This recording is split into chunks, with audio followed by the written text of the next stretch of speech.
ఇవాళ సీతారామ అనేటువంటిది కేసీఆర్ గారి కళ. ఇవాళ ఆయన కృషి ఫలితం. ఎందుకంటే వారు చాలా దూరదృష్టితో ఆలోచించారు.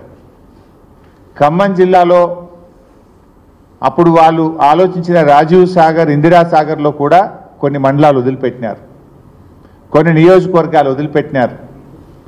ప్రతి సంవత్సరం కూడా కృష్ణానదిలో ఆలస్యంగా నీళ్లు రావడం వల్ల ఒక పంటనే సాగు జరుగుతూ ఉంది. వానాకాలం జరిగేటువంటి పరిస్థితి లేకుండా పోయింది.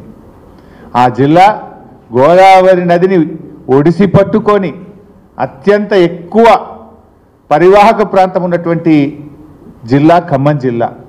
స్వాతంత్రం వచ్చినప్పటి నుంచి ఎంతోమంది పాలకులు, ఎన్నో పార్టీలు వచ్చిపోయినాయి, కానీ ఖమ్మం జిల్లాకు చుక్క గోదావరి నీళ్ళు ఇచ్చిన పాపాన పోలేదు. అందుకే కేసీఆర్ గారు ఖమ్మం జిల్లా 2 పంటలు పండాలి, 2 పంటలు పండేటువంటి జిల్లాగా ఖమ్మం జిల్లాను మార్చాలని చెప్పి వారు సీతారామ ఎత్తిపోతల పథకానికి రూపకల్పన చేసినారు. వాస్తవానికి గత రాజీవ్ సాగర్ కానీ ఇందిరా సాగర్లో వాళ్ళు పెట్టిన నీటి సామర్థ్యం 3000 క్యూసెక్కులు మాత్రమే. కానీ కేసీఆర్ గారు 9000 క్యూసెక్కులు ప్రతిరోజు తీసుకునే విధంగా సీతారామ రూపకల్పన చేసినారు. అంటే 3 అంతలు. మీరు 3000 క్యూసెక్కులు పెడితే 9000 క్యూసెక్కులు గోదావరి నుంచి తెచ్చే విధంగా కేసీఆర్ గారు ఆలోచించారు. ప్రాజెక్ట్ అంటే 100 ఏళ్ల కోసం కడతాం, ఏదో ఒక రోజు కోసమో ఓట్ల కోసమో ఆలోచించేది కాదు. భవిష్యత్ తరాల కోసం 100 ఏళ్ల తర్వాత ఉండేటువంటి అవసరాలను దృష్టిలో పెట్టుకొని ప్రాజెక్ట్ నిర్మిస్తారు. కేసీఆర్ గారు అటు కృష్ణా జలాలు రోజు రోజుకు తగ్గిపోతూ ఉన్నాయి.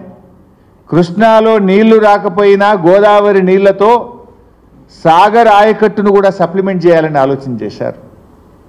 ఖమ్మం జిల్లాలోని ప్రతి మండలానికి, ప్రతి గ్రామానికి, ప్రతి ఎకరానికి సాగునీరు అందించే విధంగా సీతారామ ప్రాజెక్టును రూపకల్పన చేసినారు. అంత గొప్పగా ఆలోచించింది. దీన్ని మేం చేసినామంటారు. ఏం చేసింది మీరు? ఇవాళ ఈ ప్రాజెక్టులో చూస్తే మెయిన్ కెనాల్లో, ప్రాజెక్టు మెయిన్ కెనాల్లో 8 ప్యాకేజీలు ఉన్నాయి. 8 ప్యాకేజీల్లో మా ప్రభుత్వం ఉన్నప్పుడే 5 ప్యాకేజీలు కంప్లీట్గా పూర్తయినాయి. మిగతా 3 ప్యాకేజీల్లో 80% పనిచేసి పెట్టినాం. మెయిన్ కెనాల్లో ఉండే 8 ప్యాకేజెస్లో 5 ప్యాకేజీలు అయితే ఇంటోటో పూర్తి చేశాం. మిగతా 3 ప్యాకేజీల్లో కూడా 80% పని పూర్తయింది. అంటే ఓవరాల్గా ప్రాజెక్ట్ చూస్తే 90% వర్క్ డన్. పంపులు, మోటార్లు అన్నీ కూడా అప్పుడే పెట్టినాం. వాళ్ళు ఇప్పుడు అలా మొదటి పంప్ హౌస్ కానీ, 2వ పంప్ హౌస్ కానీ, 3వ పంప్ హౌస్ కానీ వాళ్ళు ఏదైతే ఆన్లు చేస్తున్నారో, ఇలా కట్కలు ఒత్తుతున్నారో, పంప్ హౌస్ల నిర్మాణం కానీ, మోటార్లు బిగించడం కానీ, సబ్స్టేషన్ల నిర్మాణం కానీ, ఈ 3 పంప్ హౌసులు కూడా బీఆర్ఎస్ ప్రభుత్వ హయాంలో జరిగినవే.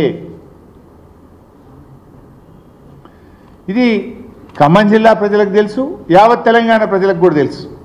కానీ ఇక వీళ్ళు మాత్రం అక్కడ పోయి ఏదో నెత్తి మీద నీళ్లు చల్లుకోగానే తమ పాపాలన్నీ పోతాయి అన్నట్టు ఇదంతా మేమే చేసినామని ప్రజలు నమ్మిస్తామని అనుకోవడం అది పొరపాటు. ఎందుకంటే ఆ ప్రాజెక్టు పేరే సీతారామ ప్రాజెక్ట్. శ్రీరామచంద్రుడు సత్యవాక్ పరిపాలకుడు, సత్యానికి ధర్మానికి ప్రతిరూపమైన భగవంతుడు శ్రీరామచంద్రుడు.